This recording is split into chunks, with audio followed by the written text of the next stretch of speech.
Sup world, it's Bubs. So why? Hi guys, it's Bubs. So today I will be doing the beauty scenario tag. I've been tagged by my lovely April. So April, if you're watching, thank you so much for tagging me. I literally have about 15 minutes until I have to leave the house, so I thought it'll be perfect for me to do this beauty scenario tag. So are you ready? Question number 1 is, you have to get rid of all of your foundations and you can only keep one high-end and one drugstore. Which do you keep? It's one of those moments I need to stroke my imaginary beard. High-end, it would definitely be my YSL Touche Eclat foundation. The reason I like it is just because it makes the skin look beautiful.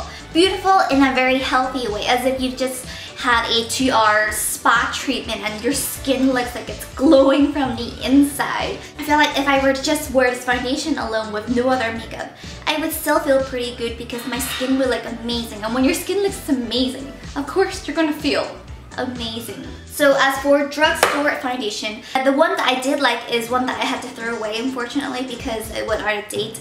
But the foundation is the Neutrogena Healthy Skin Foundation. It would make my skin look very healthy and very natural. I like the whole like healthy look. I tend to stay away from the very matte foundations because it tends to, you know, make my skin look a little dry. Question number 2. You go for an interview and the lady interviewing you has lipstick on her teeth.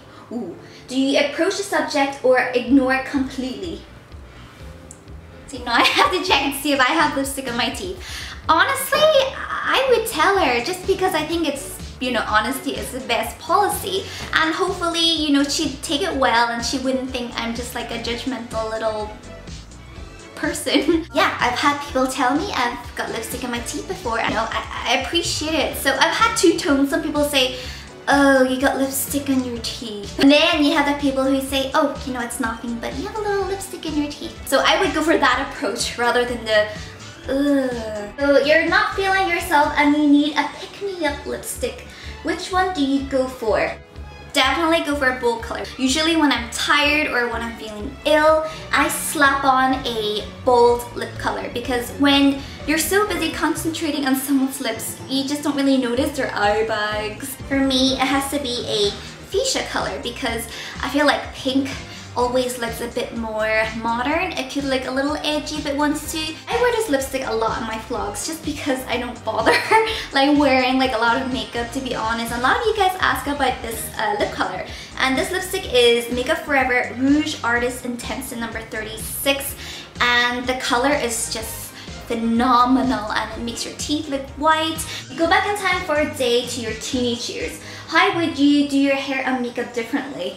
Wow, do we have 2 hours? I would listen to myself that less really is more.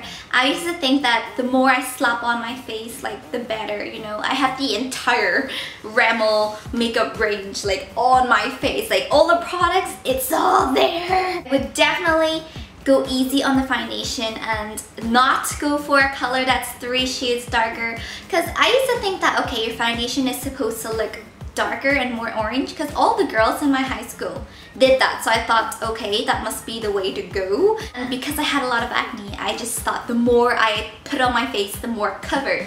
But to be honest, it just emphasizes even more. As for my hair, I would tell myself, don't try to give yourself highlights.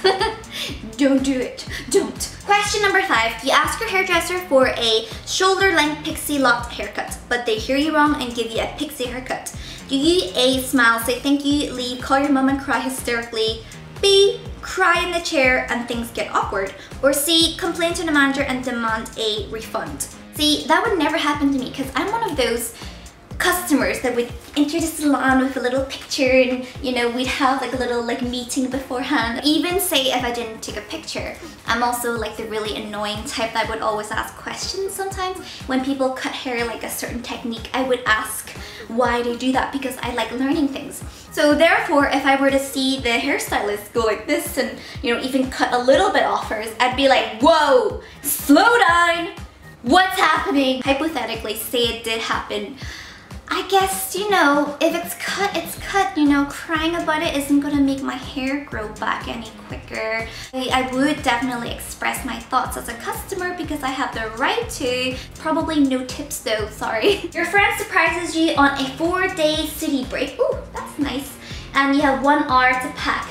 Which do-it-all palette do you pack in your makeup bag? I would pack my Lorac Pro palette in number 2. And the reason is because like this palette just has all the colors. You do a day look, a night look. You got your shimmers at the bottom, you got your mattes at the top, you got your light colors, and then you got your dark colors to bring it into night. If you want to do your brows, you got these 2 matte brown colors. If you want to highlight your face, you got these shimmer colors. I mean, like, this baby has you sorted, and also it's really sleek, it's really thin, it's not like those bulky palettes.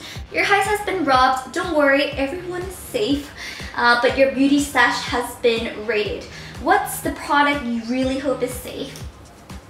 I don't think I'd care like too much really about the makeup. I'd be more like worried about, oh, my laptop, because like my laptop is my lifeline. I would say my concealers because if I were to only wear one makeup product, it would be my concealer to just cover up the flaws, make me look more awake and highlight my face. When it comes to concealers, I tend to like, I like the splasher a little bit more. I mean, with lipsticks, eyeshadows, you can find really good duplicates with drugstore brands, but when it comes to concealer, it's a little bit more difficult. So last question is, your friend borrows your makeup and returns it in awful condition. Do you A, just pretend you haven't even noticed, or B, ask them to repurchase, or C, secretly do the same to something of theirs? I mean, it really depends. It's different between like, you know, shattering a little bit of an eyeshadow and having a lipstick and it's completely broken off. Honey, wake up! We have to leave soon! If it's my friend, you know, I'll be comfortable enough to say, you know, yo, you know, what happened here? And I'd just laugh it off. I wouldn't be too bothered about it. I think I'd be more like genuinely interested in knowing the story. But I don't think I'd be too fussed about it. Those were the questions of the beauty scenario tag. I tag KL, Susie, Angel, Jessica, Jenny. I tag you girls and whoever wants to do this. Thank you guys so much for watching, and I shall talk to you soon. Bye everybody!